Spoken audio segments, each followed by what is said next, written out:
শুভ চতুর্থী সকলকে। যদিও আমি ঠাকুর দেখতে গিয়েছিলাম তৃতীয়ার দিন, তো গিয়েছিলাম হরিদেবপুরের দিকে।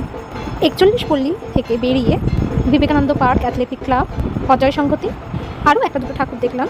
অ্যাকচুয়ালি আমরা আরও ঠাকুর দেখতাম, কিন্তু হঠাৎ করে অনেক বৃষ্টি চলে আসে আর তারপরে আমরা বেরিয়ে আসি। মানে আমরা যখন অজয় সংগতি ঠাকুর দেখছিলাম তখনই হঠাৎ করে বৃষ্টি নামে, অনেক জোরে জোরে বৃষ্টি হতে থাকে, তার ফলে আর কোনো প্যান্ডেল দেখা হয় না, আমরা অজয় সংগতি থেকে বেরিয়ে আসি। যাই হোক, সেটা তো আলাদা ব্যাপার।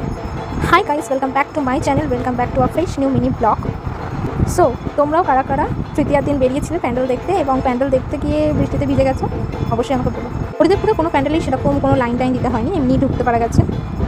সেরম ভিড় আমি দেখিনি, কিন্তু অজয় সংগতিতে বেশ অনেকটা লাইন দিতে হয়েছিল, অনেকটা ঘুরিয়ে ঘুরিয়ে ঢুকাচ্ছিল ওরা। যাই হোক, ফার্স্টে একটা প্যান্ডেলে গেছিলাম, যারা লোটাস টেম্পল।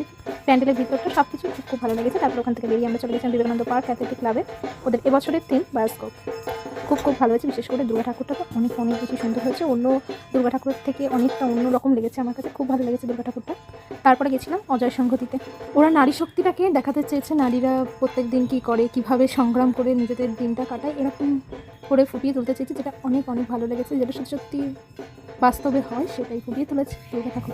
ওখানে ফার্স্টে ঢুকতে দেখা যাচ্ছে একটি মহিলা বাচ্চা করে আছে আর পিঠে ভারী বস্তা আছে, কীভাবে সে কঠোর পরিশ্রম করে দিন কাটাচ্ছে। তারপরে দেখানো হচ্ছে যে একটা চায়ের দোকান আছে, চায়ের দোকানটা মহিলা চালাচ্ছে এবং মহিলার মাথায় ইট বইছে, যেটা আমরা সাধারণত দেখতে পাই। মহিলারা যেসব কাজগুলো করে, মহিলারা যেমন ওয়ার্কিং সেক্টরেও কাজ করে, সেরকম অনেক মহিলা আছে যারা এইভাবে দিন চালায়, যারা না কাজ করলে হয়তো তাদের সংসার চলবে না, কিংবা চলবে। আরও দেখানো হচ্ছে, আরেকটা দিকে দেখানো হচ্ছে সেলাই, মহিলারা কীভাবে সেলাই করছে, অনেক জামা কাপড় রেখে দিয়েছে। ওখানে খুব ভালো হয়েছে, প্যান্ডেলটা একদম অন্যরকম একটি থিম, খুব ভালো হয়েছে। লেখা ছিল 1400 মাইল অন্ধকার, প্রতিদিনের সংগ্রামে ফুলমণির পুজো। মহিলাদের সংগ্রামটাই ফুটিয়ে তুলতে চেয়েছে ওরা। আজকের ভিডিওটা এই পর্যন্তই। তোমাদের যদি আমার ভিডিওটা ভালো লেগে থাকে তাহলে প্লিজ লাইক করে দিও, কমেন্ট করে সাবস্ক্রাইব করে দিও আমার চ্যানেলটাকে। Till then, good by.